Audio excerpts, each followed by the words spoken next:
तो दीपक, ये जो अब एसआईटी ने जिस तरीके की रिपोर्ट रिकमेंडेशन की है और ये कहा है कि प्री प्लान कॉन्स्पिरेसी थी, तो ये मामला तो और भी संगीन हो जाता है। देखिए आशु जी, मैं 2 मिनट लूंगा और मैं सब दोस्तों बिल्कुल, से प्लीज। माफी चाहूंगा क्योंकि चीजें एक्सप्लेन करनी। देखिए, पहले केस में और इस केस में, पहली एफआईआर में और ये जो रिपोर्ट कोर्ट में रखी गई, क्या फर्क है? पहला जो मामला था वो एग्जीक्यूशन का था कि किस तरह से थार चढ़ गई, एग्जीक्यूट हुआ वो। अब वो स्पॉन्टेनियस हो सकता है कि साहब मंत्री के पुत्र बैठे हैं, उनके साथ कुछ लोग बैठे हैं और उसमें कुछ किसानों ने उनको छेड़ा और स्पॉन्टेनियस एक क्राइम हो गया कि गाड़ी जो थी वो रौंदते हुए निकल गई।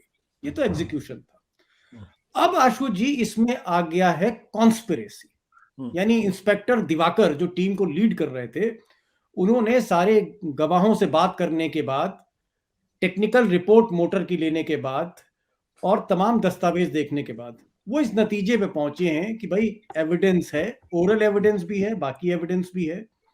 उससे ऐसा लगता है कि इस पूरे मामले में गहरी साजिश रची गई, सोची समझी साजिश, एक कॉन्स्पिरेसी की तरफ इशारा करते हैं। तो जैसे ये घटना एग्जीक्यूशन से कॉन्स्पिरेसी में आती है तो इसका जो स्कोप है वो वाइड हो जाता है, विस्तार हो जाता है कि फिर इसमें कुछ और लोग भी शामिल। इसका मतलब प्लानिंग हुई, उस प्लानिंग में कौन था? और जैसा कि पहली तहरीर किसानों ने दी, जो उनका आरोप था कि साहब ये जो साजिश है इसमें पिता भी शामिल है जिनके नाम ये गाड़ी रजिस्टर्ड है। तो मुझे ये लगता है कि ये जो मामला है आशु जी, ये जो कॉन्स्पिरेसी एंगल आने के बाद सीधे सीधे आक्षेप आशीष नहीं अजय मिश्रा पर है, मोनू नहीं टेनी पर है, पुत्र नहीं पिता पर है। तो इसका स्कोप बढ़ गया है। अब ये किन परिस्थितियों में योगी जी की पुलिस ने ऐसा किया, मुझे समझ नहीं आ रहा। मैं एक चीज और कहना चाहूंगा, जिस दिन ये घटना हुई, जिस दिन, 1 मिनट और लूंगा, जिस दिन ये घटना हुई, अरुण सिंह करके एक वहां पर एडिशनल एसपी स्तर के अधिकारी कहा जाता है योगी जी के खास, उन्होंने शाम 6 बजे मेगाफोन से अनाउंसमेंट किया कि आप तहरीर दीजिए, किसानों से कहा कि आप तहरीर दीजिए और इस तहरीर में जिसके भी नाम है, चाहे जितना बड़ा आदमी है, हम कार्रवाई करेंगे।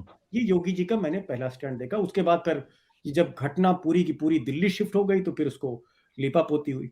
और आज मैं देख रहा हूं कि योगी जी के एक और इंस्पेक्टर, उन्होंने सीधे सीधे अदालत में रिपोर्ट दे दी कि ये एक सोची समझी साजिश है। यानी अरुण सिंह ने जो बोला और इंस्पेक्टर दिवाकर की जो रिपोर्ट है, दोनों कॉर्पोरेट करती हैं और इशारा करती हैं कि इसमें कुछ बड़े लोग शामिल हैं इस साजिश में। तो मुझे लगता है सीधे सीधे मामला ये अब अजय मिश्रा टेनी की तरफ जा रहा है। जांच आगे क्या होती है, एसआईटी और क्या जांच करती है, कोर्ट क्या देता है, ये हमें देखना पड़ेगा। जी आशुतोष।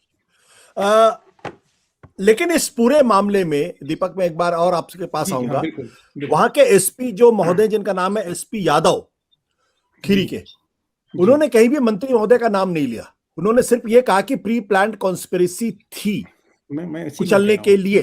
तो चूंकि इस पूरे मामले में आशीष मिश्रा खुद प्रमुख आरोपी हैं, लिहाजा उनके ऊपर जाएगा। क्या आपको लगता है कि इस प्री प्लान्ड कॉन्स्पिरेसी की और गहन जांच की आवश्यकता है कि जिन लोगों के खिलाफ एफआईआर दर्ज है, जो लोग गिरफ्तार हुए हैं, सिर्फ वही इसमें इन्वॉल्व है या बाहर के लोग भी इन्वॉल्व है? मैं वही कह रहा हूं कि जब एग्जीक्यूशन था तो एग्जीक्यूशन मौके पे जो लोग थे कि भाई स्पॉन्टेनियस क्राइम था। अब ये स्पॉन्टेनियस क्राइम नहीं है। स्पॉन्टेनियस क्राइम में भी हत्या हो सकती है, लेकिन अब ये कॉन्स्पिरेसी है और कॉन्स्पिरेसी जहां होगी वहां पर इन्वेस्टिगेशन का जो स्कोप है वो वाइडन हो जाएगा, उसका विस्तार हो जाता है कि इसमें, इसकी जद में कुछ और लोग भी हो सकते हैं। और इसलिए मुझे लगता है कि अब उन पहलुओं पे जाना चाहिए कि क्या भाई बदले की भावना से, क्या जो टेनी महाराज ने बयान दिया था कि मैं मंत्री नहीं हूं, मैं सांसद नहीं हूं, आप मेरा इतिहास जानते हैं ना, लखीमपुर हो पलिया तक छोड़ूंगा नहीं, ये जो सारे स्टेटमेंट हैं, ये सब कुछ इसमें मुझे लगता है कॉम्प्रिहेंसिव 360 डिग्री व्यू लेना पड़ेगा। और जिस वक्त उन्होंने गाड़ी से अपनी इस तरह से एक थम्स डाउन किया था, उसको भी देना पड़ेगा। जिस वक्त गाड़ी वहां पर आई है थार, उससे पहले किन लोगों के बीच में मीटिंग हुई है, उस वक्त टेनी साहब कहाँ थे, मोनू कहाँ थे, ये सारी चीजें, क्योंकि मैंने कहा इन्वेस्टिगेशन का स्कोप वाइडन हो गया है। ठीक है। तो अब इसमें और गहरी छानबीन की जरूरत है। सत्य हिंदी का ऐप डाउनलोड करें गूगल प्ले स्टोर पर।